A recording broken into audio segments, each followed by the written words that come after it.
So last session, you guys, it's been over the holidays and Christmas and New Year's, so it's been a while. But we entered level 4 from level 5. A bit of a craziness when you were all wind walking, whatever it was, and rushing upwards through level 5, which is Willowwood, rushing up the mountains and such, and all of a sudden you're like just buffeted by this wind and like a suction, and the Mad Mage kind of deposited you in level 4 wherever he wanted you to go. I was expecting a dragon that would be cool. Yeah, the dragon was nowhere to be seen that you expected to find.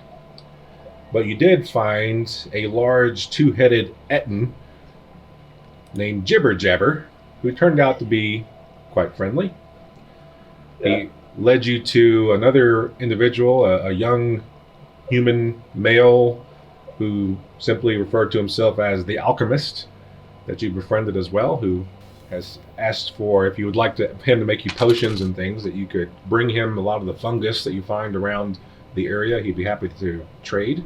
And then meanwhile, you traversed the river a little bit here. You encountered some of these rock creatures up here that were eating on the walls and getting these gems off the walls here.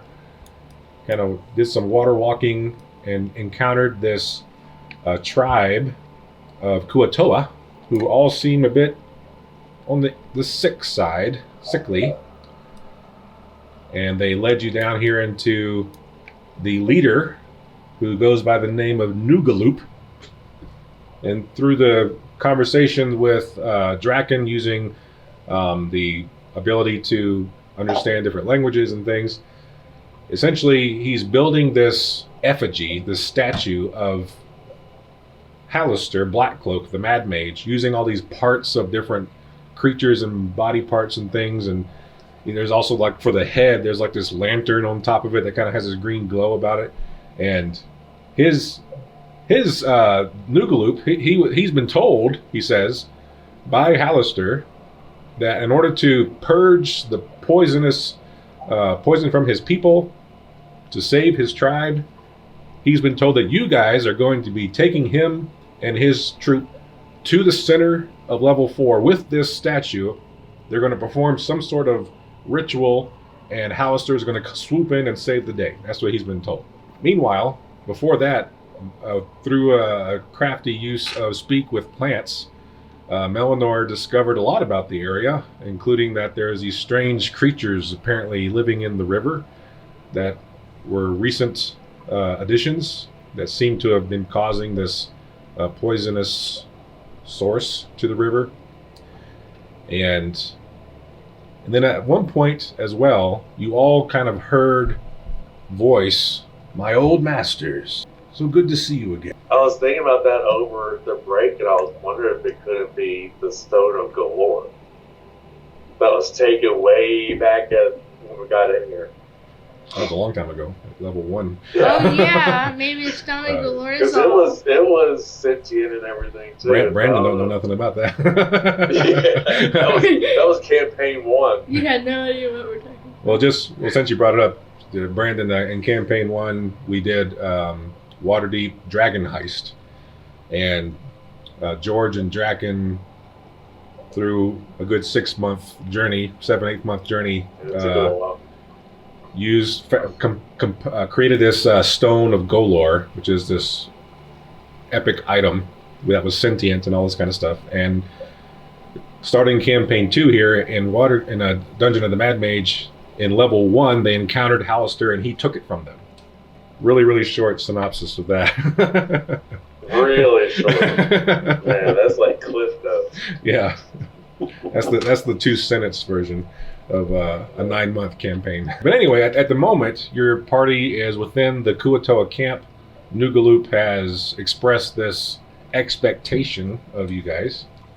Not exactly a request, just to simply, you're going to do this. That's kind of his thought. Okay, so you find yourself here. Noogaloop, blah, blah, blah. He's like looking at you and speaking all this, and again, when would you want to leave? The sooner the better. You hear this, Draken? Does anybody else feel like this is not a good idea? I asked him who would be carrying the statue. He points to the statue and he lifts up this moss-covered cloth that acts like a robe, and you can see beneath there is a kind of rudimentary skiff made of zirkwood beams tied together with vines that can, like a sled, with little like a inflatable buoy thing on the sides that you can pull it into the river as a raft, or you could drag it like a sled. Either way. Who would be dragging it? He points to his two people here next to him. All you can see they're probably the healthiest of all the Kuo'toa you've seen through here. They're the ones who are going to be putting in the grunt work of actually dragging this thing. Noogaloop is under the impression that if we go here and do this ritual, that it will cleanse the water. He's kind of contradicted himself a couple times, and also just another recap thing. He mentioned that the voices from the river are like taking control over his people, and he's had to like kill or capture some of them, and he's been hearing the voices himself. So he's also mentioned that too. So his information seems to be a little bit in question, but he did say that his people would be taken away from here, like taken away to a better place. He's also said something about cleansing the water, and it's kind of contradictory. You're not sure if it's going to be one or the other or both, but he's mentioned both. Well, I mean, it's our best lead so far, I guess. So he's asking for a timetable, like when do you want to attempt this trek? How are we looking? Is everybody, pretty healthy, good on spell slots and stuff? I was looking at that for the most part. Also, just in case you wanted to stall for time for whatever reason, you do see a tunnel leading out of this area south as well as to the north over here in the corner. And then, of course, there's the river back behind you that continues south this direction. Maybe Draken could ask him what's down those corridors. He says, chambers for food as well as away from our territory. How about, let's see, let me look real quick. Whoever is proficient in perception, you can make a check now. Not me. 16. Like anybody or just one of us? Any of you, all of you. If you're proficient in perception. Ooh, that's a natural one. Oh, okay. Well, George, so as Draken is conversing with Noogaloop here, you're kind of just, since you can't understand anything they're saying, you kind of like are looking around the cavern and looking at this grotesque statue that's being stitched together by the other two Kuo'toa in the room. And as Noogaloop kind of shifted to show the skiff or the sled beneath the statue, and the other ones are kind of putting on the arm that they were attaching, and you see the lantern at the top of the statue acting as like a head for Hallister's visage, and with the mossy beard coming out from beneath. And as they're moving it around and jostling about, you do notice there's this glowing green light coming from the lantern, and it kind of knocks around a little bit, like as if there's a stone or something inside that lantern emitting this green glow from the lantern. Interesting. How tall is this statue? Is it like life size or like big? It is oversized. It is like 10 feet long or tall once it stood up. I was Draken to ask where they got the lantern from. Where'd you get the lantern? Salvage from the river. They got it from the river. Do they mind if I take a closer look? And as let's say George was like looking, like reaching toward the statue or whatever, he kind of like slaps your hand away and roll it up. You're not allowed to touch it. I just want to look. Is he? Not I touch. asked, is George allowed to look inside your fancy lantern? Look, but don't touch. Pull one of the other Noogaloop guys over, and I was like, jump on his shoulder so I can look up there. Well, the statue itself is actually laid down at the moment, being put together. Oh! It's 10 then feet long at the moment, but once it stood up, it'll be about 10 feet tall. Oh, okay. So you can like look down at it. Okay. Then yeah, I want to go take a look, see what's in there. Okay, as you walk around, Noogaloop is kind of keeping between you and the statue, kind of. So you're not like right up next to it, but he's kind of like keep watching you like a hawk, we'll say. don't think he Or a likes hawkfish. you. I don't think he likes you. Hawkfish.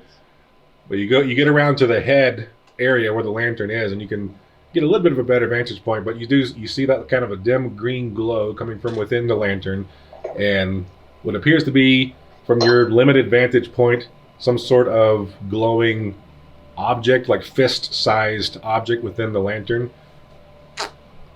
I'm gonna go ahead and ask why the lantern's glowing. For light.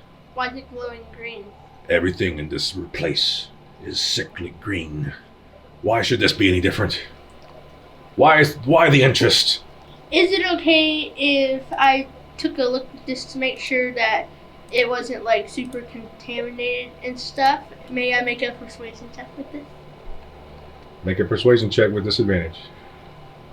Good, I have +8. 21 and the other one, so 21 since the other one was 23. 21. +8. So what are you wanting to do exactly? You wanting to like take the thing out? I want to look at it, make sure it's not poison. Again, he is. You can look, but don't touch. How do I make Is anybody else watching besides Noogaloop? The other two Kuo'toa are in the room in the cavern. They're working on the statue itself. Is anybody working near the head? No, they're both putting on an arm. So I mean, as close to the head as that would be. I want to walk away from the statue then, and then so I'm not going to deal with it.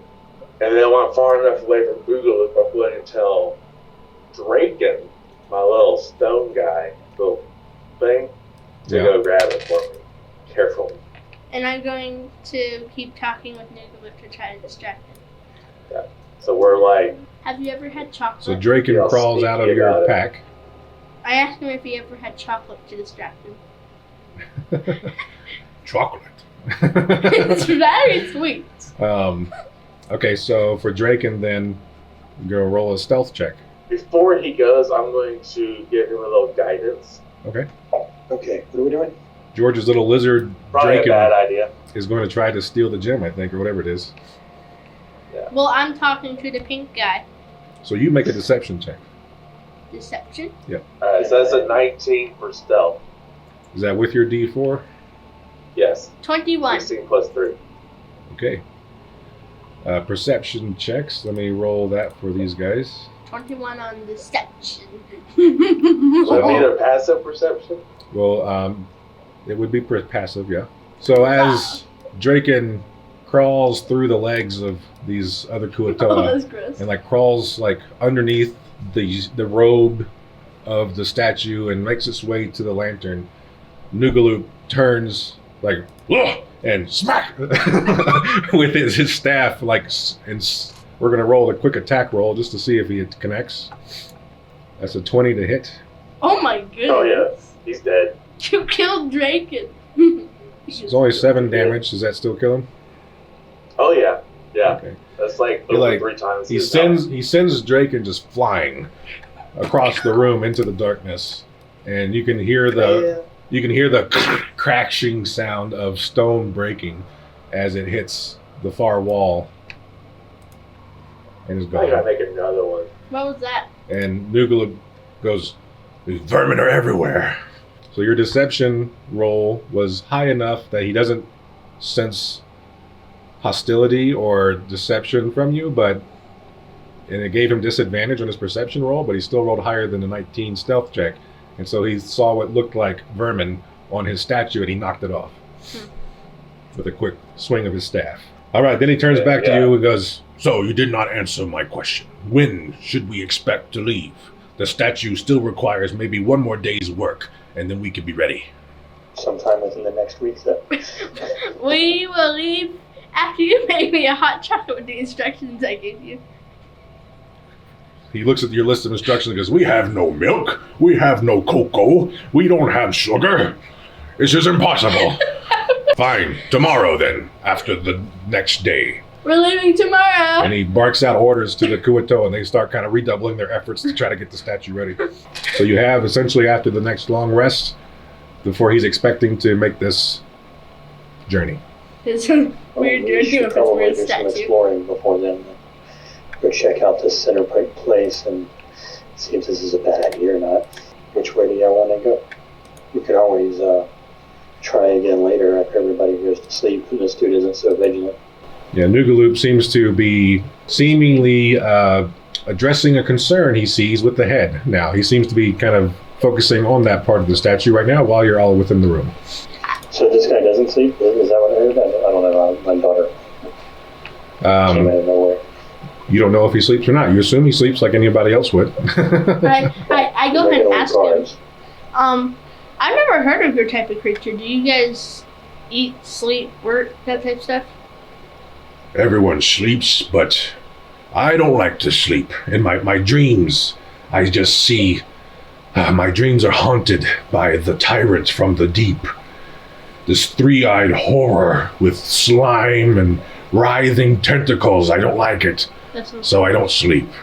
And you can look at him, he looks exhausted. Is there a way to tell if somebody's cursed? Detect magic, perhaps, I would say. If it was a curse brought upon by a magical means, which I would assume most would be, I would say that you could probably detect that too. Right. I would like to cast Detect Magic then, and take a look at Noogaloop and the lantern.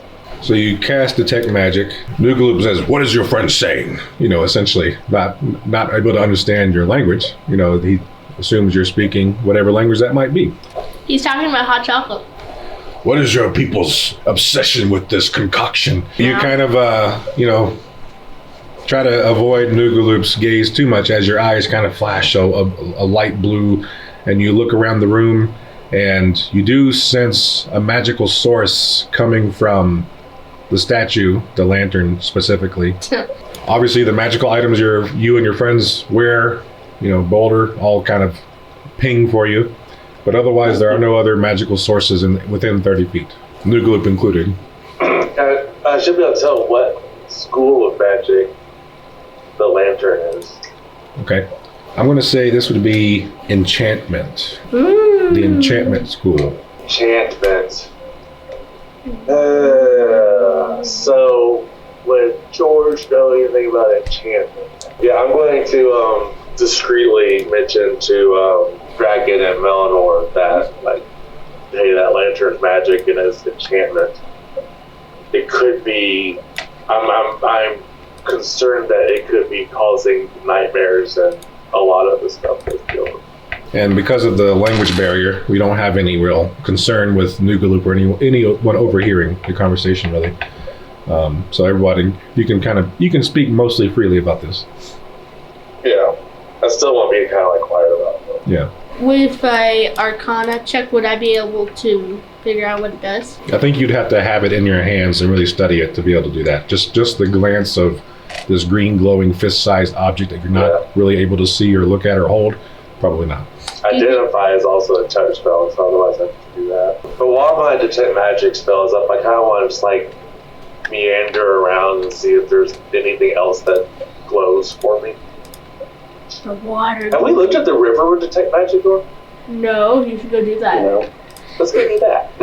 Okay. So you can make your way out of the room. I'm talking to Noogaloop. Backing away. No, I just didn't turn it around. So as you kind of meander your way through all these sick Kuo'toa and you're within range of the river, you get a faint ping from the river of a magical essence kind of mixed and swirling throughout the liquid of the river. I'm going to say this is also a bit of an enchantment school of magic on here as well. The Kuo'toa all kind of look at you, as you walk by. Coming from Noogaloop's chamber, they kind of get this feeling that you must be okay, to be wandering about. But they do definitely watch you suspiciously. And those who are sick all kind of just laying on these cots of moss and fungus, not really paying you much attention at all. You wanted to explore some? Yeah, see if we can find some useful things like mushrooms. So I feel like we're going to be fighting a giant three-eyed monster. You do see crates of fungus around you from food supplies and such for the Kuo'toa. If we take these, are they going to doom themselves to death? Are we taking their food if we do this? I'm not saying it's stacked to the ceiling, but you do see occasional crates of these fungus matter. May I please have a crate of fungus? Fine, just one. We need all those resources we can get. We're allowed to have one crate of mushrooms and fungus and stuff. All right, 1 crate is Just given pass. to you. 1 crate of mushrooms. None of them are tons of madness, which is that particular type of fungus that he's looking for, but that would count as, a good 5 pounds of otherwise edible fungus that he can use. Yeah, he needs 20 pounds of edible fungus and 5 tons of madness per potion he makes. And while we're exploring and looking around doing all this stuff, I should be on the lookout for some stone I can use to make my familiar again. Because that's Look at the walls. Well, you are in a big cave, Yes. Yep. so I mean, it is a very. I need like 10 gold worth. So you probably Fine stuff. you find stone. Okay, so you don't need like raw, moss-covered, river-stained stone. It says specifically, 10 gold worth of fine stone Okay. into the shape of a small or smaller creature. So probably not going to find any in this particular area, but this area is pretty fungus and moss and mold filled from the river dampness and so on. Fish folk, you can imagine. I'll be on the lookout for some fine stone. So you're back here at the river. Do you want to traverse the river or head deeper into more dry land? Let's Dry just do land. dry land. The river's Yeah, I'd rather gross. not walk through that river. So you kind of make your way back through Noogaloop's territory. He looks up at you, "Arr," and like, "You again." And you What? kind of like, Draken's like, "Just passing through." Draken, I mean. All right, so you can have the option of going this north path or the south path. Alright, north it is. All right, north. So it's a tight squeeze, but you make it up here to the north, kind of back to the river up this way. Oh. Which kind of connects where you came in from the north here. Told you we should go south. Now you could circle around the bank of the river to go this direction. Yeah, let's do that. You start to head Should I this way. Again, heading deeper and deeper. So as you are heading this direction, the sound of the water in the river becomes less and less. You're kind of moving away from that river. All right, this tunnel just continues and continues and continues. As you're traversing this tunnel, you kind of pick up mushrooms, pick them off the walls and the floors and things as you go through, finding pristine examples of which of all the different kinds. No tongues of madness. The tongues, as you've been described before, look like large red tongues. So none of them was kind of sticking out to you yet. But along this path, you do collect another good 5 pounds of fungus. Are there any of those blue glowy ones? Yeah, you see some blue glowy ones. I'm taking all the blue glowy ones. Okay. The path does split, heading southwest and southeast. And So- so should we. Southwest. You're going to split, is that what I heard? Yeah, no. What? Yeah, we can do west. West? Because east would probably lead back to the Kuo'toa. Possibly. All right, so let's do perception checks, please. Wow. Natural Dang. 20. You only have a +1 to your perception. 10 and an 18 for me and Melannor. So this cavern opens up and you see a very tall zirkwood tree rising up. This cavern, the ceiling height kind of seems to be going from 30 feet up and above into the darkness above you. And these zirkwood trees kind of tower up above as well. And you do see lots of other fungus and such around. Now Joey, though, Draken, with your natural 20, you also smell and hear the sounds and the smells of some sort of strange creature smell. You're getting, with that long dragonborn nostrils of yours, Oh.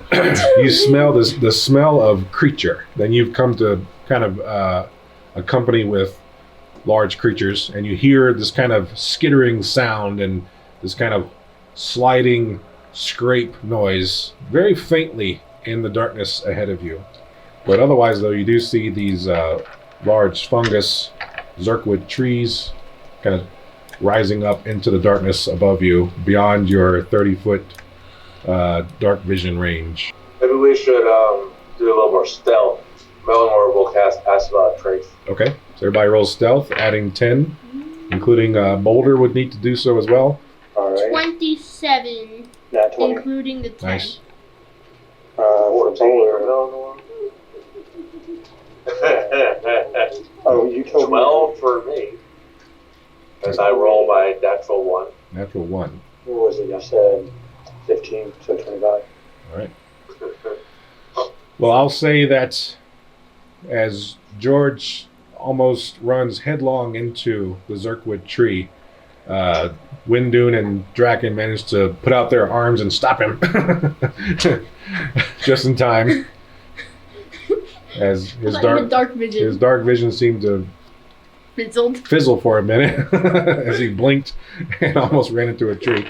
But otherwise, though, we'll say that as a group, you all managed to pass pretty well. You're going to start moving into this chamber. Very quietly being alert. So as you're passing through this area, Draken, you still hear, with your natural 20 from before, that clicking and dragging, scraping sound. Are we getting closer? And now that he's alerted all of you about it, you all kind of faintly can hear kind of a chittering noise, like a and slide and scrape against stone. And it seems to be kind of all around you in this cavern. But nothing attacks, nothing jumps out of the shadows as you continue your way through. So you obviously see a path heading to the east, and then of course this large chamber continues south. What way does the screechy, slimy tyrant sound coming from? You don't know, you can't really sense a direction. You just sense it's in this room all around. Well, I think it would be big, so I think we should keep going down. What do you guys think? Sounds good to me. Continue to the south. All right, you just keep going. You're just walking through this subterranean forest of large mushrooms towering above you. The ground is soft with moss and mushrooms as you crunch through. And try not to step on all the mushrooms. Again, you hear that noise around you, but seemingly directionless as you continue to the south. Oh, so the noise didn't like fizzle out or anything. Nope, it's still going. Again, it's not like it's constant scraping noises. It's just every now and then you hear a little chittering sound. There's definitely something alive in this cavern that apparently, based on what you've seen so far, seems to so far have left you alone as you're walking through. Must not be hungry yet. And you manage to make it all the way to the other side here. Does it seem to be getting louder? The cave gets more narrow and narrower until it goes back into kind of a tunnel. How tall is the ceiling in that big cavern? It varies from 30 feet, which is the maximum vision that you have, and it can go beyond that into the darkness as well. Wonder if something was up there. Probably watching us. Now as you make it down here this way, you see another fork in the road, as it were. East looks like it leads to a room. But we don't have enough party members. Who was that? I want to go to the east. Looks like Fallon's. As you Oh, gross. That's come into blood. view through your dark vision, 30-foot radius there, you can see what looks to be skeletal remains on the ground Is in that this blood? room. And the tunnel, of course, continues south as well. We should go and see what killed the Check out the bones. bones. All right. So you head in here. Okay. Do a perception check. Dang, these dice just don't like me today. Okay. With that roll, you don't see anything that appears to be trapped or any other dangers in the environment around you. I would trust in my abilities to detect a trap. You walk Look at in. these bones. You find a chamber full of bones of what appears to be Kuo'toa, as well as troglodytes and others unidentifiable humanoids and such that are just long past identifying. You do see a lot of fungus and mushrooms growing in this room, including tongues of madness. You can now, as you see them, these red, like you can imagine like a cow tongue sticking off the wall, kind of draping down from the gravity of it, and just kind of hanging down off the wall, these red protrusions that look like, very much like the alchemist described, as tongues coming off the walls. I'm going to go ahead Yeah, and those is the get a couple, I'm going to get as many as I can with mage hands so that, just in case if that's how they died, by touching the tongues of mayhem and then they went crazy and killed themselves. Okay, you still hear, by the way, the chittering noise, the Oh. scraping sounds every now and then. Obviously, with the way you're positioned now, you heard them in the cavern that you came from, but now you do hear one much louder within this cave. You know that whatever's making these noises, they sound almost like crickets, but louder. And Are the tongues mayhem? are in making any in sound? this room. The tongues are not making any sounds. The mage hand Mage drifts hand. across the room, grasps around one of these tongues, and rips it off the wall. Where should I be putting these? Right now we're putting them in George's bag of holding. I go over.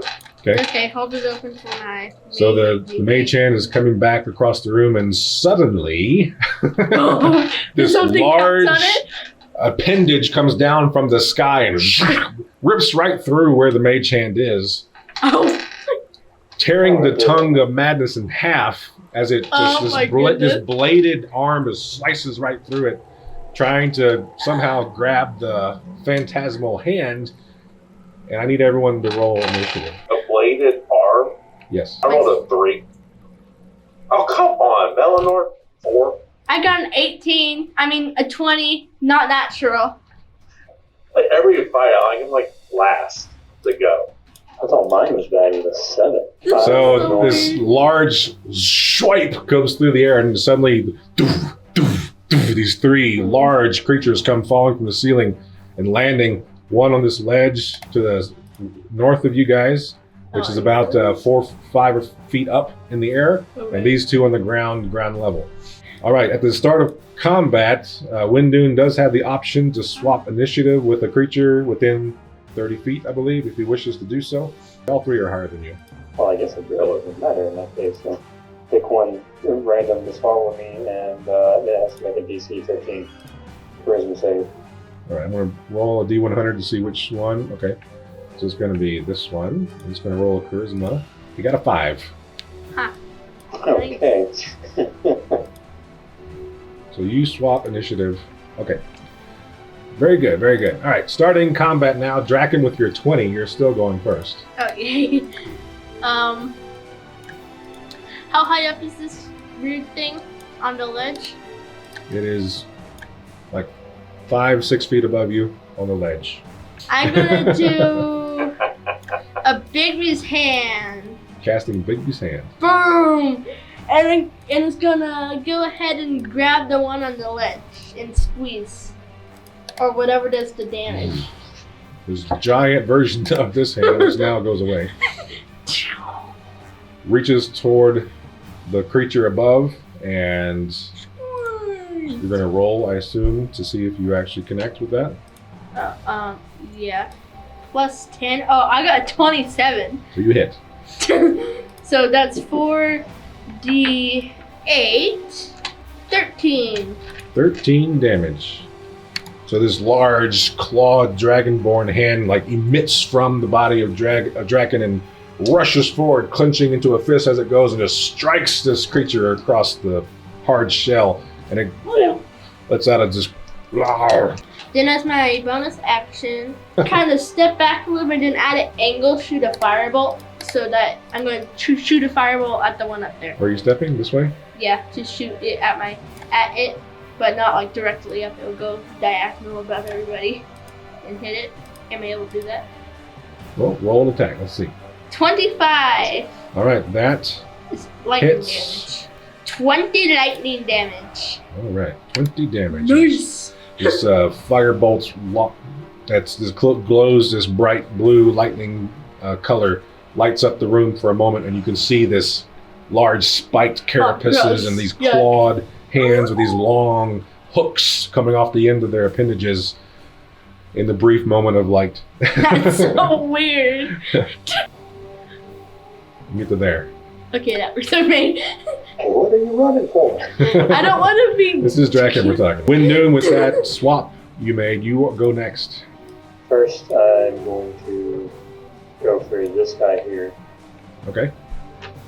I'm gonna shoot the phasic bow at him. No, sorry. Yeah, phasic bow. Okay. For 19 to hit. That hits. 7 damage. Okay. And you have the option of teleporting over there if you wish to be adjacent to it. No, I don't think I'll do that just yet. I have Okay. all my charges. But I am going to try to shoot him again. All right, shoot again. For 14.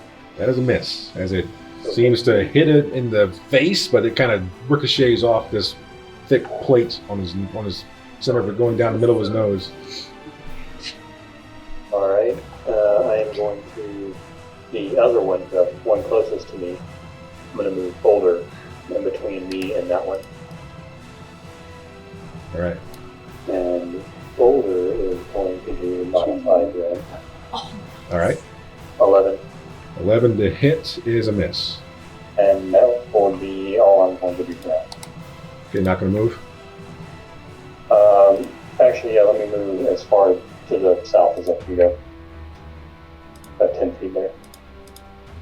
Okay. I don't know that I don't think I'm in any distance to be attacked right now for opportunity. Well, actually, it does do a attack of opportunity with its 10-foot reach of these long goodness gracious. appendages. So, it does a quick swipe at you and rolls a 10 to hit. So That is a miss. that is a miss. So you see it. So now you know 10-foot reach with these things as it the arm seems to like unfold at the elbow and increases its length and swipes at you like a scythe through the air. Goodness. But you managed to avoid it. All right, the creature that's being encountered with Bigby's hand decides it doesn't like Bigby's hand, and it's going to attack Bigby's hand.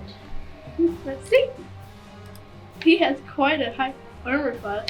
It makes its first attack. Rolls that is a 14. Miss. Completely miss. Attacks again. That is 11. Completely miss. And one more attack. Completely miss. That's a 19. Miss. That's a miss. So swoosh, swoosh, swoosh, just swiping through the Bigby's hand. He had the And- 20 armor class. Yeah, I know. It's this ethereal thing. It's kind Ridiculous. of all these clawed and bladed arms and appendages and claws just kind of swoosh, swoosh, swiping through this ethereal hand, just not seemingly doing anything to it. And then it's going to and land on top of Melannor. Oh my goodness. So Melannor needs to make a dexterity saving throw. With it doesn't, I don't think exhaustion hits that, so 16. So Melannor manages to roll out of the way as this thing comes Yeah, I think crashing down. exhaustion at that level just is for ability checks. Yeah. So it lands on the ground as Melannor swoosh. There's a little tumble to the side, avoiding any kind of damage from the creature. This one decides it's going to come forward, and there's Boulder in its way there, so it's going to attack Boulder. First attack is an 18 to hit. That is. Okay. So this large slashing damage is going to be 12 damage to Boulder. Okay. It's going to come in again for another slash. 11 to hit. That is a miss. All right, so it misses on that one. That's its turn. The next one, this one now, comes around Boulder over here and decides it doesn't like Wendune and makes an attack at him. That is a natural 20. Oh, well, that definitely hits. So that's going to be 27 damage from this long slashing hooking hand comes slashing through. And as you were distracted by Boulder getting damaged by the other one, you didn't quite react quick enough, and you just take a bloody hit, Oh, ouch. slashing damage through. He comes in for another one. That is a 19 to hit. That is. Okay. That's going to be 14 damage as another slash comes through and hooks you in the side of the gut. And then with just an added measure, this large beak on its mouth kind of opens up and plunges forward to try to slap at you with it. A beak? Another 19 to hit. Oh my goodness. Oh boy. How you doing, Wendune? That's 10 piercing damage from the beak. He is bruised. We'll go with that. Ouch. Wendune is bruised. All right. But Melannor's turn to act. Alright, so Melannor, seeing these two giant creatures lined up so well, is going to cast lightning. That's a dexterity save, right? In my thing. Yes. All right, the one next to Melannor gets a 12, That fails. and the other one is 14. That passes. Okay. I believe with that, it gets half damage. Right. And so let's see, with these two lined up so well, I'm going to do this at 4th level. So that's going to be 34 points of damage to the first one. The other one gets 17. All right, nice. The cavern lights up as this lightning bolt cuts through both of them. Fills the cavern with light. And the one right next to Melannor taking it point blank, you can just smell the stench of burning lobster or something. As it just crackles and sizzles as this lightning bolt pierces right through it, cascades around it, and shoots out the back and hits his buddy behind him, who also takes a bit of damage, not quite as much. But yeah, that was a big one.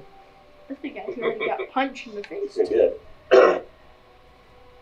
And then for bonus action, let's do Poison Spray at the one right in front. So it's Constitution save. That's a 13 Constitution save. Beats it, beats it. It seems like the shells, the carapace kind of clams up and doesn't seem to affect it. Melannor could move if he wanted. No, he's going to stay there. All right, next is George. And I take the attack opportunity. Georgie Porgy. I thought I was going to rage, but I'm going to try something else. I'm going to cast Spirit Shroud. Spirit Shroud. What's that? So you cast this spell, and yeah, these skeletal remains that are scattered on the ground around you all seem to kind of animate and kind of not really becoming skeletal warriors or anything like that, but just seem to kind of like tremble and skitter around the ground and kind of pull towards you like magnets coming towards you along the ground. And yeah, you're kind of, your whole visage kind of turns a little shade dark as this shroud kind of engulfs you with this kind of cloudy mist. Nice. All right, nice. So that was a bonus action, and it is a concentration spell. Okay. And so now with that going on, I am going to bring out my hammer, my masher, and hit the one that Wendune's been, not Wendune, Mellannor's been banging on. All right. Yeah, everybody's been taking a shot at that guy. Yeah, gonna take him out while I can. Somebody punched All right, me. so that's a 28 to hit. That definitely hits. Wow. All right, so it's going to take, I'm going to do Divine Smite. Okay. So it's going to take from just the hit, 1. So 6 points of damage from that. Okay. Plus D8 of radiant damage from the Spirit Shroud. Right. So that's an extra 4.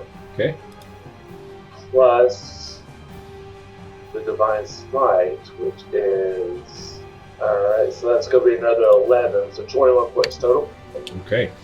So yeah, you bring the hammer down on this thing and it just cracks. You can see it kind of spit out this bluish, like turquoise ichor splattering on the cave wall behind it as Bigby's hand looks on above. And yeah, he's pretty bloodied. Alright, so my second attack then, the 23. That hits. And that's going to be 12 points for the regular. Well, that's all you needed because it goes down in a large heaping mass of shell Dang good. and flesh as it just crumbles to the ground. Yeah.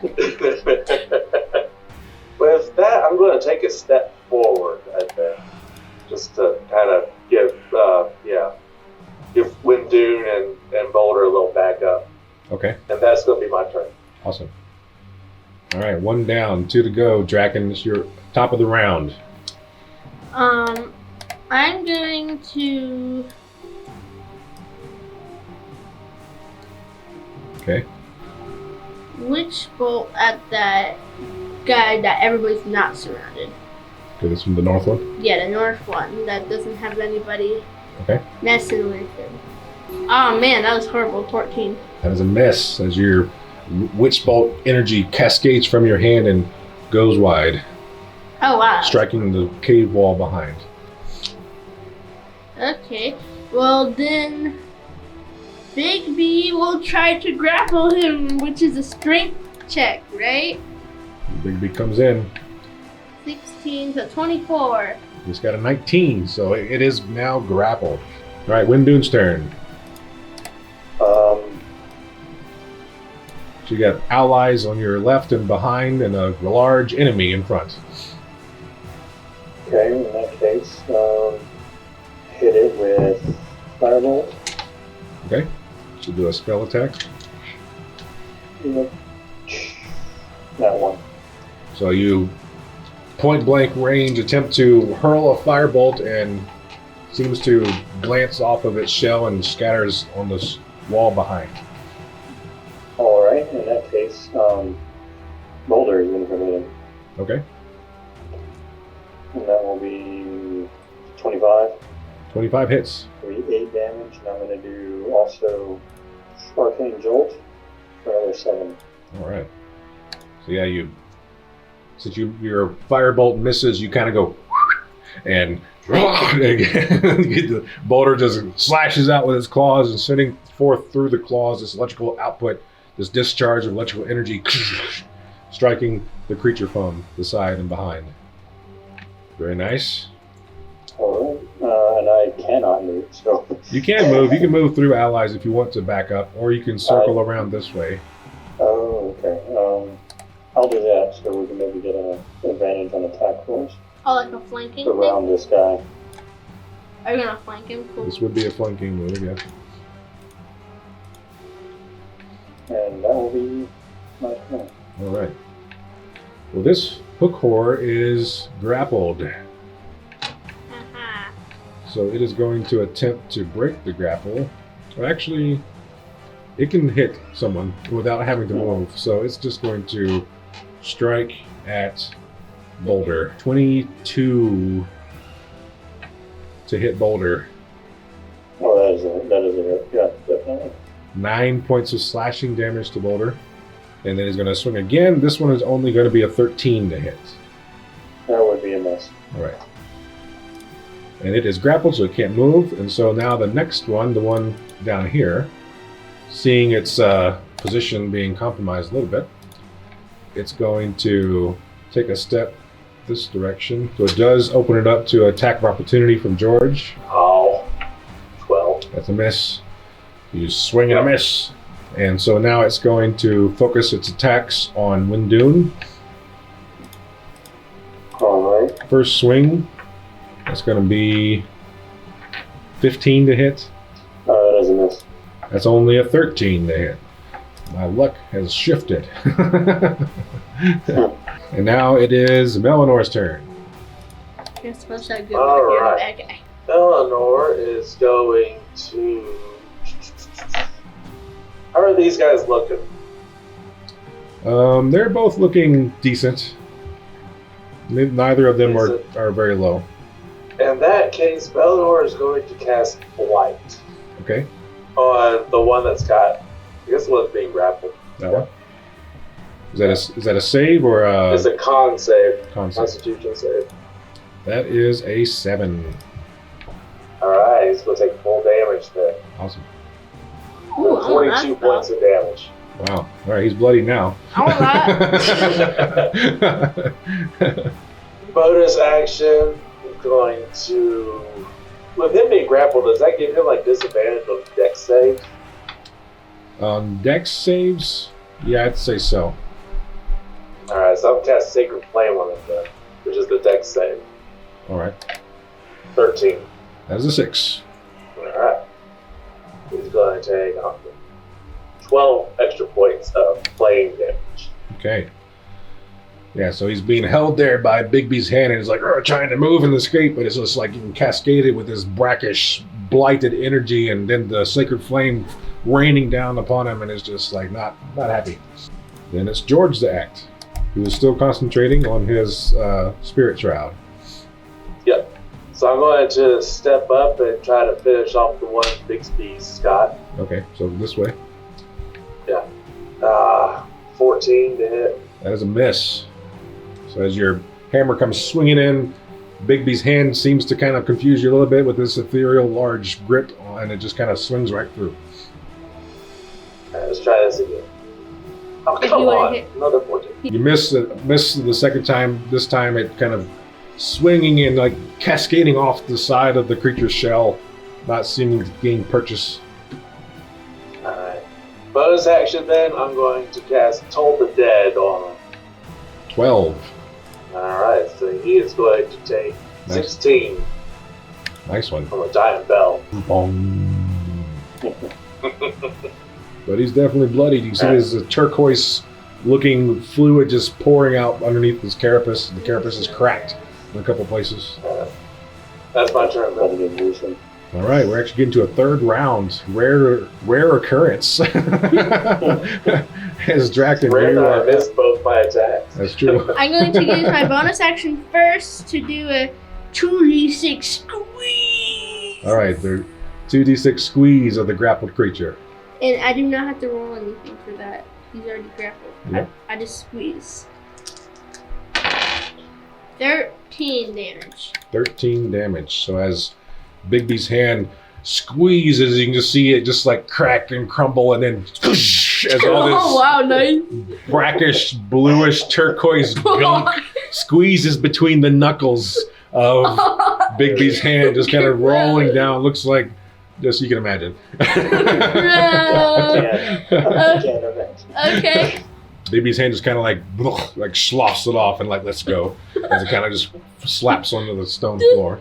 Okay, I'm going to use lightning bolt. Lightning bolt. Dexterity check. Let's see if it hits. That's a 4. That would be a miss, so he takes full damage, so 9d6. So Goodness. 34 plus lightning damage, so 38 damage. 38 lightning damage. Again, the cave lights up as if thunder has just sounded, and it just this lightning bolt cascades across this creature, burning a hole in its carapace. And that's about everything I can do. Any movement? Can he reach me right now? No. Unless he moves forward. Back up a little bit. All right. I have a human shield now. Wendune. Wendune's turn. Let's see here. I'm gonna, I'm gonna cast Firebolt at it again Okay. for 23 That hits. and 11 damage. All right. 11 damage from the firebolt. It is officially now looking bloodied. Now Boulder is going to do his attack. All right. 22, 22 hits. Nice. and I'm also gonna do Arcane Jolt, 2d6, d20. 20 damage. So again, you snap your fingers and another raking claws with his new claws on his paws, raking through the creature. So you got pause this time. All right, it is now the creature's turn. It is not pleased with its current predicament, but it is not exactly the smartest thing in the world. It's going to continue to attack, and it attack goes for Wendune. Still. All right. First swing is an 18 to hit. I will use Shield. Shield. That increases your AC. To +5. So I'm at 21, so it's pretty miss. There's your shield there. So 21, so that is a miss. He's going to attempt to rake his claws against your shield, hoping to get through. Second hit, 22 to hit. And beats it. It beats it? Okay. That's going to be 11 damage, slashing damage. It is going to, right there, it's going to start climbing straight up into the air Oh my goodness. along the walls of the cave here. It goes up. And you, Boulder and Wendune, actually Wendune, you don't, you used your reaction with shield, but the Yeah. Boulder can take an attack of opportunity. 17. 17 just hits. Okay. 11. 11 damage. It continues to move upward. So it clambers up the side of the cave, going 30 feet up into the air above you. Oh, wow. And that puts it right there above everyone. So just imagine where this currently is. It's actually on the ceiling above you all. All right, it is now Melannor's turn. Alright. to cast Thorn Whip. Thorn Whip. Okay. 15. I don't think that hits. That's a miss as this vine goes flying from the ground from all this fungus and whips across the air and barely misses the creature. He's going to cast Ice Knife. All right. 16. That hits. 6 points of piercing damage. Okay. And now I need to make a dex save. I rolled a 16. Alright, so he makes that. All right. So this cascade of icicles and shards kind of falls like snow around George and Boulder as this thing strikes and explodes on the creature above. Well, that's his turn. Okay. Now it's George. So about 30 feet above right now, George, right within the right at the cusp of the range of your dark vision, you can see the barely visible creature above you, clinging to the ceiling. I've been wanting to do this. I'm going to cast Spider Climb, and I'm going to start going after it. Now, is that a concentration spell? Yes, so the Spirit Shroud does drop. All right, so Spirit Shroud drops, and you cast Spider Climb. Okay, so you're still concentrating now on that. So you can run to the wall of the cave and start to climb. And so you can go, if you go this northwest direction, there's a shelf here, which is about 6 foot or so of climbing, and then across and then up. You want to go down to the south and try to head it off this direction? Which direction you want to start climbing? Yeah, I want to head it off, so I want to go south. All right, so you go 10 feet to the wall, and then 20 feet up, which puts you pretty much right in its path here in this space. Alright. So you're like Spider-Man running up the wall. Now the thing about I probably should use my bonus action first, but Julie could have done that at range. And save the Spider Climb. I want to toll the dead. 7. Alright, so he's going to take 2d12. Boom. So he's going to take 20 points of damage. I need Boulder needs to make a dexterity save as this thing comes crashing down from the ceiling on top of him. Oh man, I wanted to do something cool that would do that. You just crush Yeah, red time the Spider Climb. I knew I should have done that first. I got too excited about being on the wall. 10? 10. He barely makes it out of the way as this thing just lands right where he was. All right, with that, all 3 of these creatures have been defeated. All right, so these are considered monstrosities. So if anyone with a nature check would like to search the corpses of their, see if anything can be harvested from them. Melannor should do it. All right, these Ooh, things. 19. I have for a minus 24. 1. All right, that's a good roll. So it would take about 2 hours each to start to like harvest from them, like you're dressing a deer or whatever, or a large deer. So do you want to make sure you want to spend that time or not? Well, let's do one of them, like the one that's not obliterated in little tiny pieces. One that wasn't crushed. So I need Melannor then to roll a d4. I lost a minute. All right, you are able to, with Melanor's nature and kind of ability to understand the anatomy and a bit as these creatures as he kind of looks through them, you manage to dissect and pull off in a pristine horror hook. So cool. One of them Nice. is able to be used. So you That have could be like a weapon. one horror hook. I wish that I could use strength-based weapons. Will we have to like do something with it, or? Well, the hook itself can be used in crafting if you wanted to create a great sword out of it. That's how large this hook is. Yeah, so Ooh. That's what I was Let him thinking. do some artificing on it. That's what I was thinking. Someone Yeah. sticks So can a Wendune make something piece of wood Yeah. on to work? it. For sure. Now do another d4 for me. Another 3. All right, so you're able to, using Melanor's ability to tune into the nature and the abilities of these creatures, He grabs a hook horror eardrum. Eardrum, that's a new one. When consumed, when Oh. when eaten, Gross. this edible component from a hook horror bestows blind sight out to a range of 30 feet for 1 hour. What's blind sight? During this That is duration, impressive. you also have That advantage on wisdom perception checks that rely on hearing. These effects do Oh, man. not work if you are deafened in any way.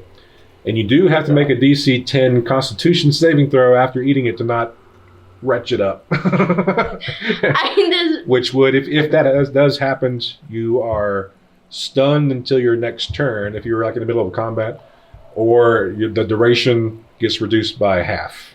That would be good at that candle of blackness that George has. That could be an interesting combination. Mm-hmm. So blind sight out to 30 feet for 1 hour, or half if you throw it up. So that whole process of harvesting these components from one hook horror took approximately 2 hours. oh my goodness. So during that time, everyone else, feel free to make a perception or investigation check in this room if you'd like to search it. Yeah, we want to get more of those tongue things. 15. I got 7 on perception. I also want to get a bunch of tongues. 18. All right, George, you find, among the remains of these skeletal remains, you find a pipe of smoke monsters. While smoking this pipe, you can use an action to exhale a puff of smoke that takes the form of a single creature, such as a dragon, flump, whatever. The form must be small enough to fit within a 1-foot cube, and it loses its shape after a few seconds, becoming an ordinary puff of smoke. That is a cool looking pipe. I like that one. There it is. Pipe of smoke monsters. That does kind of look cool, but still. Yeah, I wouldn't use it it. was cool. I want one. Everyone else who's searching the room, you find, each of you, a good 5 pounds of edible fungus and Including? 1 more tongue of madness between the 3 of you. So 3 tongues of madness total. So that's 15 pounds total in this room that you managed to collect while Melannor's doing his thing. And Alright. 3 tongues of madness. Alright, I just added the 15 pounds and the 3 tons to my other possessions. Okay. So it can be stored in the bag of holding. Is there any fine stone in this room? There is not. Otherwise, this room is a dead end. All right, this path, again, kind of circles around and starts to become real mossy and gooey and goopy Oh, gross. as you continue through. You kind of see more green stuff kind of appear. The path does So bright. break off to the north and south. So you can choose a direction. Let's keep going south, I guess. Into the thick of it. The stench begins to hit you hard as you turn the corner. You see this, what looks like green, slimy ichor, like drooping on the walls and clinging to overhanging rock and such, as dripping down this kind of slimy, viscous ooze. And it smells Does bad. it look related to the river?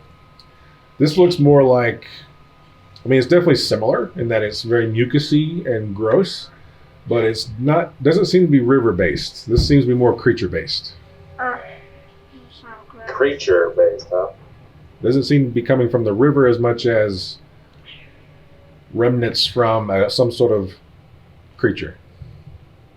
I'm from this. Is it acidic in nature? Like a flake of mushroom. You can put a piece of mushroom in it. Yeah. It doesn't dissolve like acid or anything. Okay, so it might not be a gelatinous cube coming through. You want to keep going? Yeah. Sure. And actually, before you get here, I'm going to say that Draken, all of you, this again, you feel this kind of like a sudden headache come on as this voice fills your mind. My new friend has told me so much. Did you enjoy the vault's riches? It's my turn. Oh boy. If this is the Stone of Galore, he was there. So essentially, in my voice, not its voice, it says, my new friend has told me so much. Did you enjoy the vault's riches? It's my turn. I don't know. Now it's my turn thing. It's just throwing me off. We didn't like backstab anybody to get there. Probably just done a galore. So Guess we'll find out eventually. I mean, to help out Brandon a little bit, the vault being referred to, it does refer to the vault of gold that was at the end of campaign 1.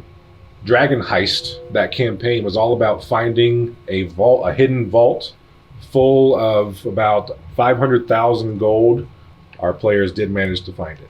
Of course, they did turn in a majority of that money back to the city where it belonged, but they did get a hefty reward from it. Anyway, that voice, says this phrase to you guys in the middle of this cavern, but otherwise it doesn't say anything else. It doesn't respond to any of your conjecture as to who it is or its identity.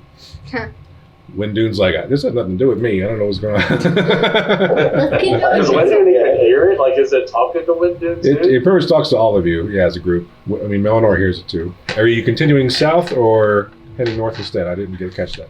I think we're continuing south. So again, the smell, the stench, it really hits you hard. Out. And I need everyone to do perception checks, please. Yeah, 20. Nice. 24. 8. 22 Okay. and 22. Wow. Everybody except Draken. Draken's oblivious. He's like conjecturing, like, maybe it's Meepo, and Or Ram. meanwhile, everyone else can definitely hear the sound of movement coming from the cavern ahead, as it sounds like many feet, Ooh. several pairs of feet, are moving around in the cavern ahead, and the stench is incredibly strong. Should we be sneaky? Yep. Pass without a trace. All right, casting Pass Without a Trace. Everybody can roll a stealth check, plus 10. Boulder's got disadvantage. 26. 18. Boulder. 13 and a 19. So yeah, Melannor himself is the one with the lowest. Yeah, everyone else kind of holds up Melannor as he's stumbling in the dark here. He's so tired. So you manage to look around the corner essentially and not spook these creatures within this cavern. And you recognize these creatures. These are troglodytes.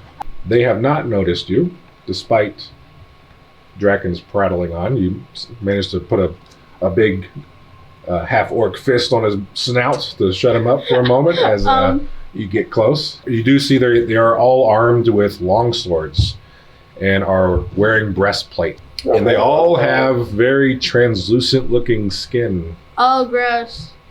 They're all dying. And they're all kind of muttering to each other. Hey, Draken, what are they saying? I turned my helmet thingy. Your helm of comprehend languages. Yeah. The hell of thingy. Yeah. Your helm of comprehend languages actually does not work on this. The language they're speaking, if any, could be considered the same kind of language that you can imagine, say, a dolphin are speaking to another dolphin, like using animal sounds to communicate. That's not really a language necessarily. I'm gonna shoot a fireball. Cast fireball. All three of them need to make a dexterity saving throw. So Wendune, you're going to prepare your shield in place. The first one gets a 14. Miss. Second one, a 16. Just made it. It failed. Got a 9. Oh, so one of them takes half of this damage. I turned it into a lightning ball, but 40 damage. 40 damage. And 20 damage to the half one. Yeah, they're all dead. The like burning troglodyte probably stinks worse. The room is full of soot and ash. Oh, wow. All right, so these creatures all die, but I will say it made quite the cacophony of noise as a huge explosion erupts in this room and just completely decimates all 3 troglodytes in this room. They just become ash. And this room is just scattered. Every surface of this room all the fungus gets completely burned away. Whoa. And there's like a sudden kind of suction as all the air kind of collapses in on itself as it becomes like a vacuum inside this room of superheated air. Oh, wow. And you hear immediately the sounds of screeching and cracking of teeth and claws further down within the cavern. Oh, great. Oopsie. Yeah, let's roll initiative. Yeah. I got a 10. That's a 2 for Melannor. Oh. 18 for George. All right, you hear the clacking of sounds Oh, no. and screeching and from further down as Great. an alarm seems to be sounded of noise and chaos coming from further deep into the cavern. Do we have time to do anything, or do we need to start just going through like rounds? Well, wherever they are, they're probably, going to take some bit of time to get to you. They have, the typical creature in Dungeons and Dragons has about 30 feet of movement per round. So you do have a little bit of time, I think, before they get to you. You could also even run away if you really wanted to. We're not going to run away, are we? All right, so what would you like to do? You have a little bit of time. Yeah. If we're staying, Melnor's going to cast Spike Growth. Spike growth. Oh my goodness. This is Not that big. This is Spike growth's radius, I think. It is 20 feet radius. Whoa. Yeah. So it essentially fills this cave in front of you, That's and cool. into it kind of grows down into the adjacent cave. I assume you don't want it, in front of you on yourselves, and kind of Oh yeah. out Yeah. here somewhere. So are we fighting? What is this? I Yep, think let's so. do it. But they're gonna have to go through that, and every 5 feet take what was it? 2d4. Yeah. How long is this last? Up to 1 minute. Yeah, so we want to just leave a little bit of room so we can kind of spread out. Like at least a room right here for us to stand united. Yep. Front line. Yeah. Like this, maybe? And let them just come up to us. That's How the much only do you way have they to can come into this little area, right? That's what it appears to be. Not necessarily. There's that other path back up. It's over Yeah, here. there's this path up here. Yeah, how's everybody doing on health? I'm full. Full. I am. You're full because you I am blade. I'm under half. Alright, how much do you need? 60. Yeah, so you're healed for 40. Ooh, I'm also gonna get my magic stones ready. So you have 3 magic stones that you can either use yourself or you can either give to others to use. And Boulder is going to cast Mending on himself. George can cast Plant Growth, which basically I can cast it just put range all normal plants in a 100-foot radius center of that point because they can overgrow. A creature moving through the area must spend 4 feet of movement for every 1 foot it moves. So can I do that on the Spike Growth and make it even harder for them to get through? Yeah. Yeah, so the Spike Growth is difficult terrain, and they need 2d4 for every 5 feet of travels. And with this, they would need to take 4 feet to move 1 foot. Boy, they're going to be going through turns trying to get to us. All right, that little dot is Melannor concentration. Okay. Mhm. All right, so the spikes all kind of get much more robust. The spiny growths become a bit longer and seem to grow a little sharper Why? because George casts plant growth on Plant Growth, Oh, cool. which is baked to my order of nature. I'm going to say It'll that. take them 2 turns to go 1 square. Well, I mean, what you've essentially done, I feel like this. I think that what's happened here now is this is essentially the end of Sleeping Beauty, where the castle it's just these thorns, this thorny growth just fills this cavern up like 6 feet tall and such, and just clusters and chokes this to death. In order to get through this thing, they're going to have to hack through this thing forever. So I think what you guys have essentially done is block them. Yeah. I want So to fight basically them. We just ended the encounter. I think you had, yeah. So should we retcon the Plant Growth then? Or you can just call that all right, that's done, and move on back the other way you came. Yeah, I was gonna. So last time that this happened, you just made something little bitty like a snail, and then we ran out. We didn't remember that combo. That's cool. I didn't So get these, anything. for 10 minutes at least, You're this blocked. area is essentially choked off with spiny growths a la the end of Sleeping Beauty. Or at least until Melannor loses concentration. Whichever comes first. Me and Melannor call that our Sleeping Beauty move. In that case, you guys are gonna go this way. Go north, Double time march. right? Yep. Everybody runs. My fireball costs a lot of. Alright, so let's explore this direction. Cool. Okay, so go this way. So this opens up into a beach A beach? on the riverbanks. Oh. They go all green and gross too. It is all green and gross. In fact, it's very green and gross. Across the way, you do see a tunnel coated in ooze and slime from the river going north, and of course the river continues to the east and to the west, the northwest here. Yes. And you can assume this does connect up here somewhere to this part of the river this way. So far, it's going in a big circle. You've kind of circled around. Yeah, I can kind of zoom out a bit. You kind of circled around the river, heading kind of deep into the cavern and then back around this way to this side. We're going to Kuo'toa? camp away from their Toa camp. little depth of civilization. Or we can cross the river. If we go back the other way, then we got all those hook hard things that might have to fight those some more. Which I'm looking forward to seeing what Wendune can make with that hook thing. Well, Yeah, it's going to take me a long rest to get to work on it. So I'm thinking we should go find a place to set up camp.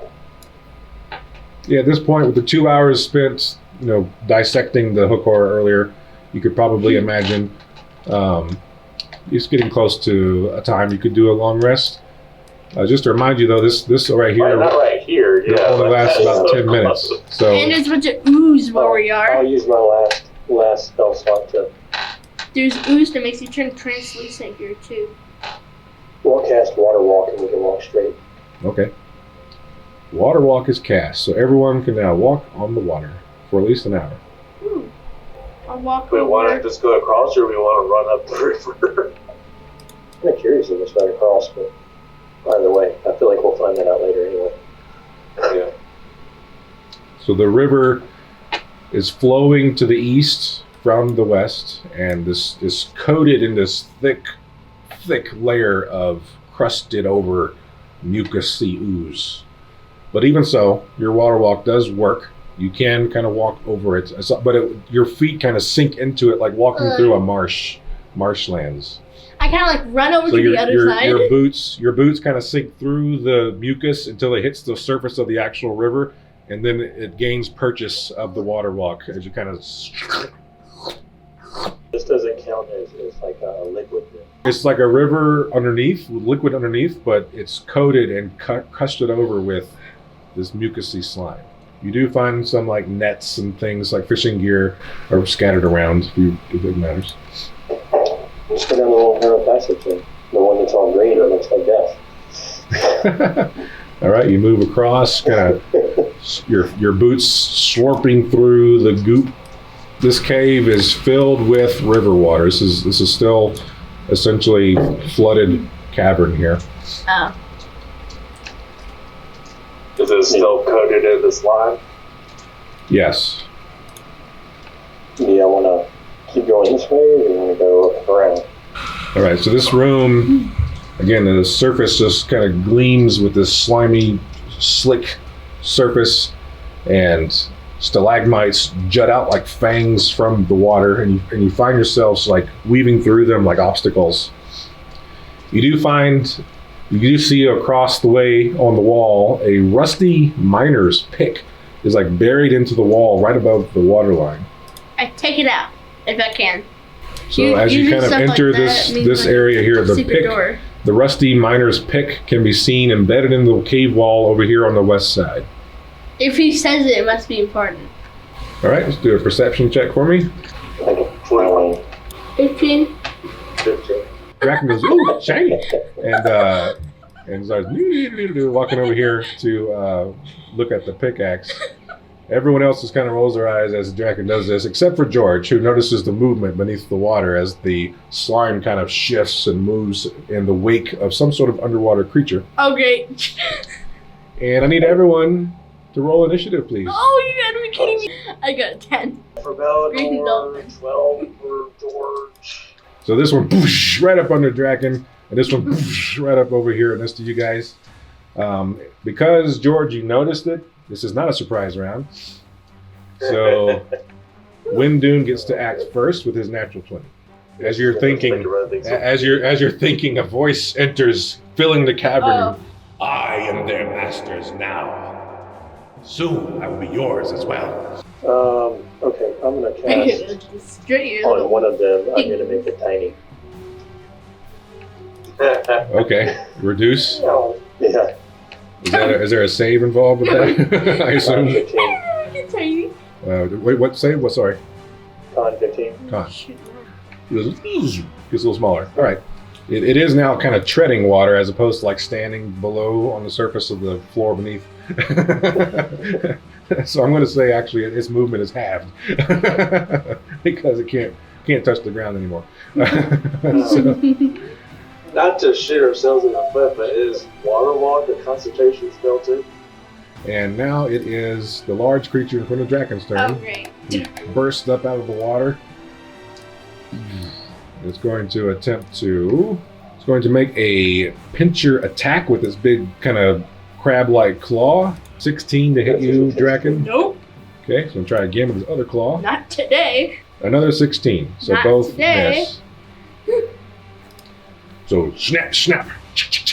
And you're like, you're like bat its claws out of the way with your staff, and it does not manage to grab you with the claws. So George, you get a chance to act before anything else happens. Cool. All right.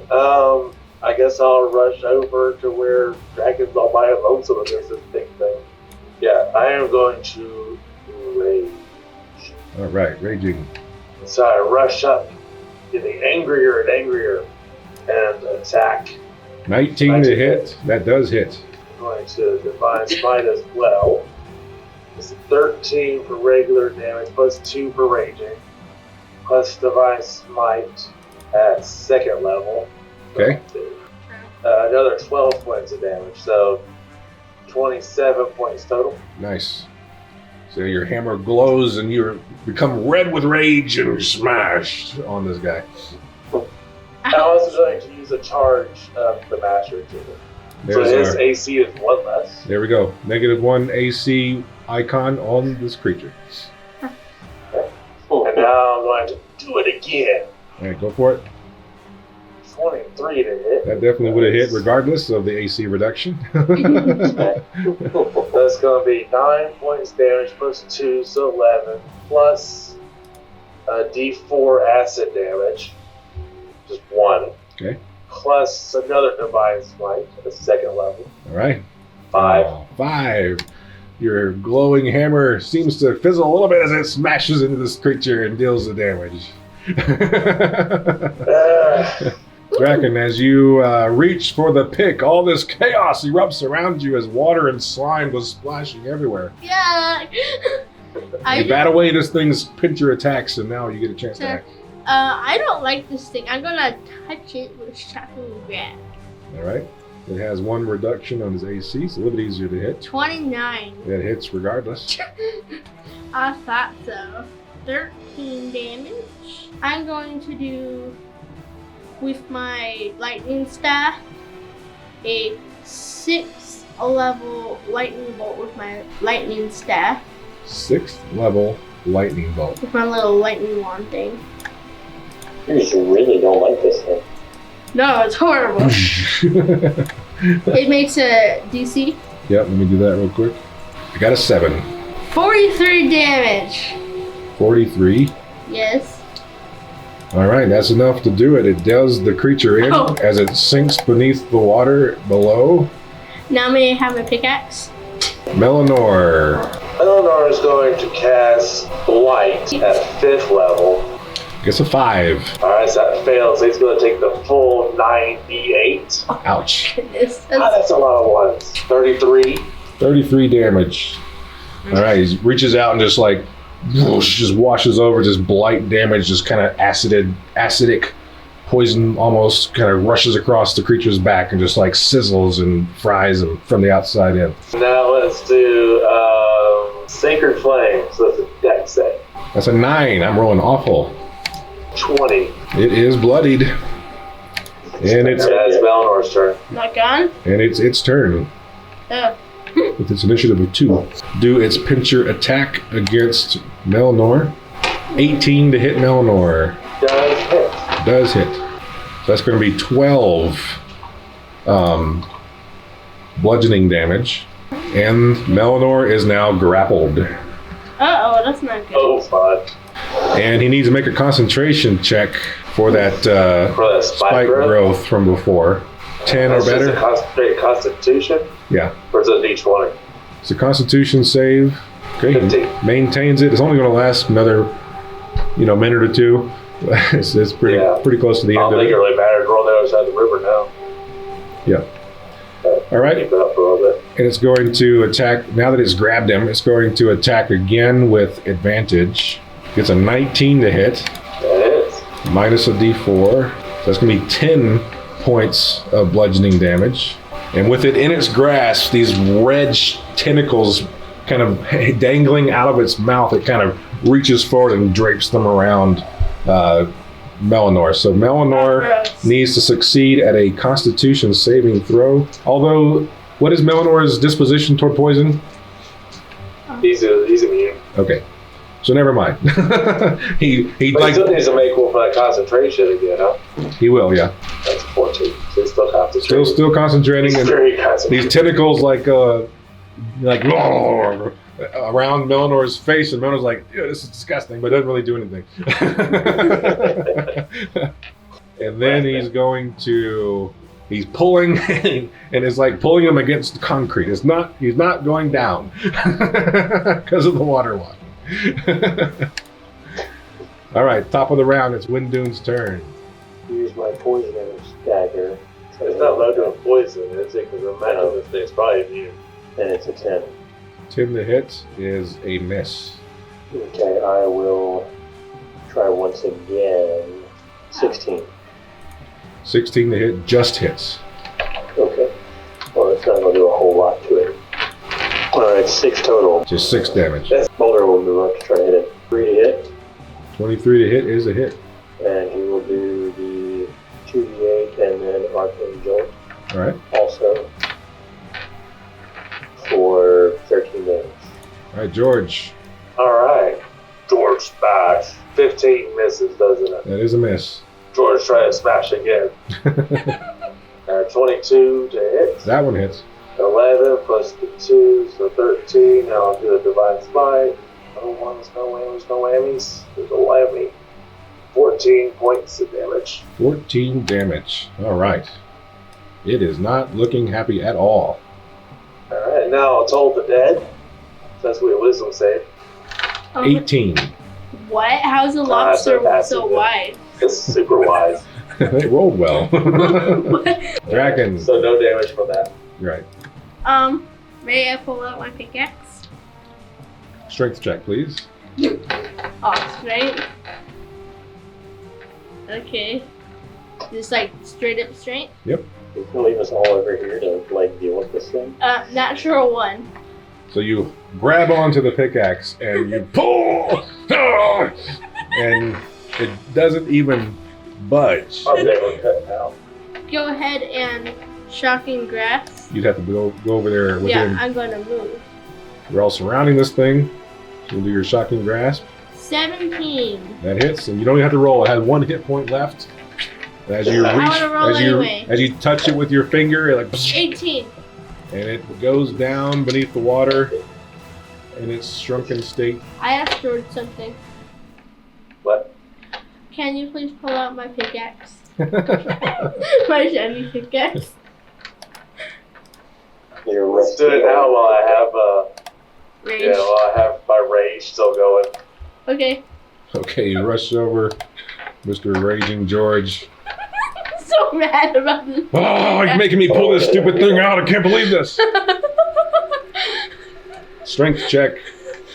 Alright, I get advantage on them since I'm raging. Okay. And it's a 15 both times. 15. You reach over, you grab it, and pull it out with a How did you shattering do that? stone, and it breaks off the tip of the pickaxe, and this rusty as all get out, and it's just a pickaxe. Can I have it? It's a broken pickaxe. Can I please have it? He throws it at you. I made it to I got it! Yay! I got it! All right. Is it fine stone that fell out? No. All right, you lose your rage. Yeah, I lose the rage. Is there like evidence of miners like chipping away somewhere, like where they're looking for something? It doesn't appear to be. There doesn't Is seem this to just be. random Doesn't seem to be any rhyme or reason as to why the pickaxe is in this room. Except for your trap, Joey. Yeah. You're trying to kill me, throwing a pickaxe at my face. So as you all kind of admire your new pickaxe, the water ripples. Oh great, not another one. Hey, can we go? Go the other way. Oh, come on! And this large creature erupts from the What water. is that? Is that the terror thing? And it Looks like a inside out. Can I run? it's just coming out from the water Can I from run? beneath. And it goes, Come, I will add your strength to my own. Together we will be unstoppable. and with that, this illusion fades away. Oh. That was so creepy. That's the thing that said we were its masters at one point? Yep. I don't recognize it. All right, how about this? I want, it has to be George or Draken. Either of you can do an intelligence check Not me. to remember details that might jog your memory as to what this thing might be. I have -1. I suggest someone else. I cannot believe that my intelligence of a 10 is higher than yours, but okay. I have 9. Roll good. 18! Nice! When did we have a... Did you roll, Draken? I also roll? Yeah. Oh, I have a -1, but okay. 4. 4, okay. George, you vaguely recall Recall what? when you originally, during that year of time between Campaign 1 and Campaign 2, Oh. you had possession of the Stone of Golor throughout the entire time. You did do some research on it, you studied it a little bit, and you did find out that the Stone of Golor used to be an aboleth named Golor that was trapped and magically confined into this stone. And it appears to have been released. A tyrant of the deep, which also is one way of describing an aboleth. So, I knew it. You I get- knew because I people was- would have talked like that. I was actually pretty excited that you actually figured it out. But It's apparently, evil? so now putting all the pieces together, Is it evil? the Mad Mage plucked the Stone of Golor out of your bag way back in level 1 and apparently released the aboleth creature and seeded it into level 4 to do havoc, as the Mad Mage would do. So, all this Is it nice? stuff in the river is our fault. Awesome.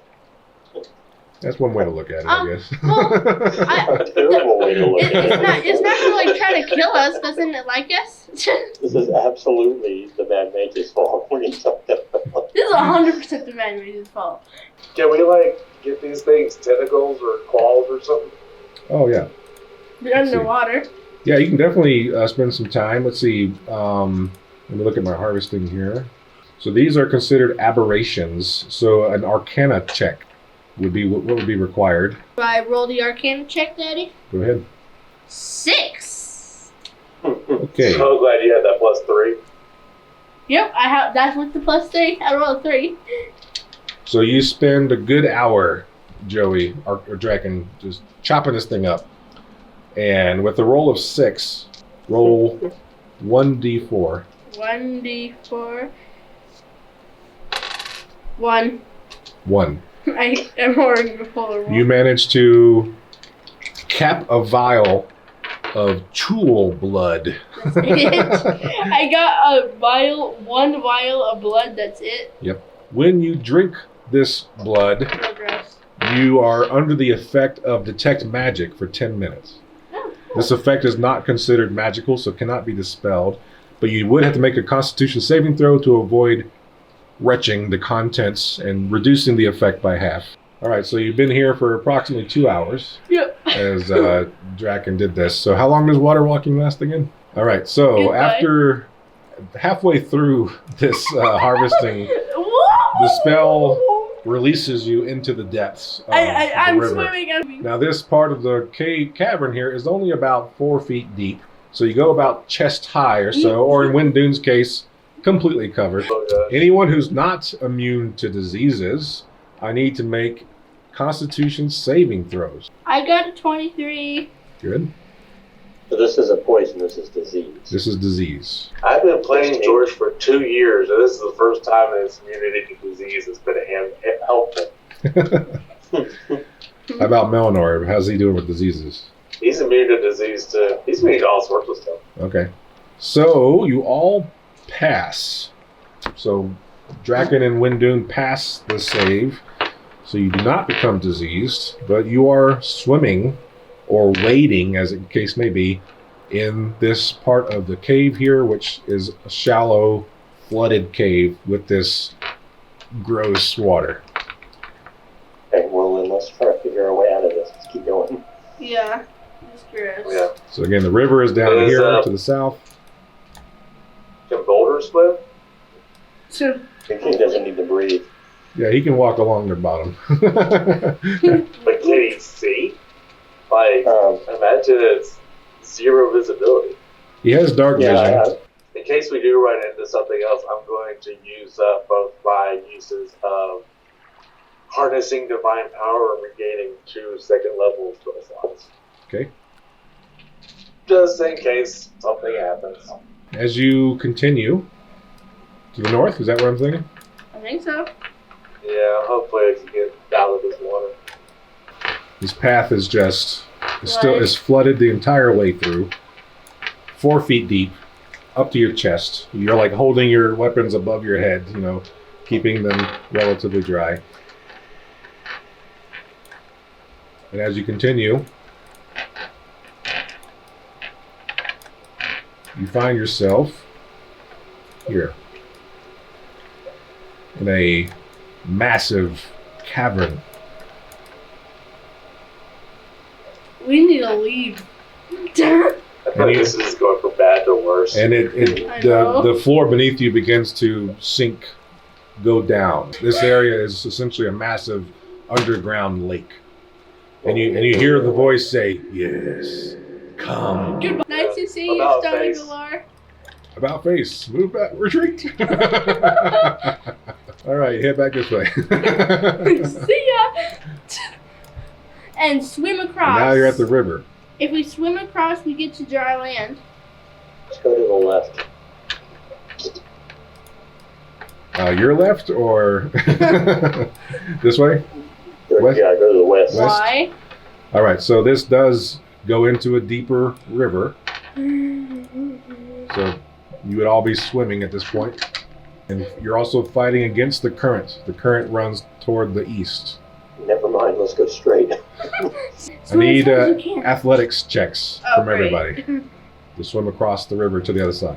I have an 8. I have a 15. I have a 25, Melannor rolled a 7. Okay. Boulder, I'll actually say, can walk across, no problem. Just because he's a construct. George, no problem. You managed to swim across. I got a 15. Draken, no, not too bad. You managed to get across. I'll throw a rope. Hold on a second, we're not there yet. Wendune, you kind of struggle a little bit, and you find yourself being carried down the stream a bit. No. And Melannor is the same. Melannor would be worse. Going down, and Melannor is having a hard time swimming. Boulder, though, Walks across. walks across. No Oh problem. wait, Melannor had disadvantage. Oh, you're right. But he still failed anyway. Yeah. it's still Yeah. the lowest. Come on, guys, hurry up. So you two are both Rope, going downstream at the moment. rope. So now you can react. Alright, then throw a rope. All right, let's do athletics check to throw the rope. I And probably shouldn't do it then. no, who are you throwing it to? Wendune? I'm gonna throw it. I'm gonna throw it like trying to be between them. You run this way and wait, catch the rope. Roll a 17. There's the rope. There's the rope being thrown across. Okay, so you managed to throw it this way. So both characters, Melannor and Wendune, can do, we'll say, dexterity to grab a hold of the rope. Dexterity checks, please. Good 19. 3. Mel is dead. Wendune manages to grab a hold of the rope. Melannor's like splashing and can't quite make it, and he's headed down. Levitate. I'm casting You're levitate. casting levitate. I'm casting levitate and running What- after him. What's the range on levitate? Wait, I don't know. before you do all of that, Melannor is going to just change into a giant octopus. He's going to use his wild shape and just change shape into something that can swim. Gross. So there's Melannor turns into an octopus, that looks like a demon octopus. and Melannor can swim freely. And actually, if you want to use this to explore or whatever, but meanwhile, Wendune is grabbed a hold of the rope. So now we're going to do a strength check for pulling him in. I rolled an 18. No problem. So George pulls Wendune back onto the land. The octopus of Melannor swims here next to shore. Does he remain an octopus, or does he wish to return to his normal form? I'm going to I say kind of like your idea of using this as like a a way of exploring a little bit. chance to explore. Okay. Yeah, what do y'all think? So Melannor can breathe underwater now and hold his breath outside of water. And he has underwater camouflage, so he has advantage on stealth checks made while underwater. Okay. So don't think it'd be a good idea for him to go explore that underground lake thing that you saw by himself. That's just asking for trouble. Mm-hmm. Guess we'll go downstream. Okay. So he starts heading Because down. upstream is probably just back to that camp. So only Melannor would see this, of course, and I guess communication-wise, as far as letting others know what he's doing, might be a little difficult. Entrance to a path here along the river, and then that's the bottom of the map there, which you can assume leads to Willowwood. Now, as far as creatures go, creatures, if anything is like detected along the way, as far as any kind of creatures. Oh, there's a big green dragon over Oh there. my goodness! Valdemar is actually seen roosting over here, Oh my goodness! or Terralai, I should say, with a sword stuck in his head, just kind of resting here at the mouth of this tunnel entrance here, at the opening to Willowwood's domain that leads that direction. I to the don't think south. she went down a waterfall. You're not too far away, actually. No, we're not. I could probably holler at him. So Long let's go rest. this way. Okay. Hello, dragon. I'm an octopus. So kind of Now, squeeze. in the octopus form, he can't breathe out of the water. This is still His breath for an hour. a flooded tunnel, although it does. This right here is land on the right east side here, and the tunnel flooded continues this direction into a large peaceful. underground lake. Let's head back. All right, so back here, the rest of Melanor's party is lamenting the loss of their friend. Why? As Mel- That's what like. Yeah, that's fine. What's up? We'll come up and drop it. I was thinking go the other way just till it connects to where we already saw, but We can do that if you want. just make sure there's no surprises if we do something. Seems to be some kind of Yeah. tunnel over there or cave entrance. Does not appear to be any visible creatures. Conspicuously, there are no fish. It comes up onto the embankment as an octopus, and everybody freaks out. And then magically returns to Melanor's form. Does he tell us that there's a green dragon? Well, that's up to his player. Yes. Yeah, so Melannor basically tells them that there's like another entrance into the lake over there, and there's that green dragon waiting for us like 50 feet away. The spiked growth, by the way, down here has gone. Uh-oh.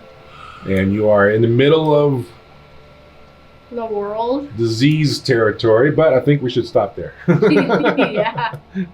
And we'll figure out what to do as far as where to go from here when we come back next time.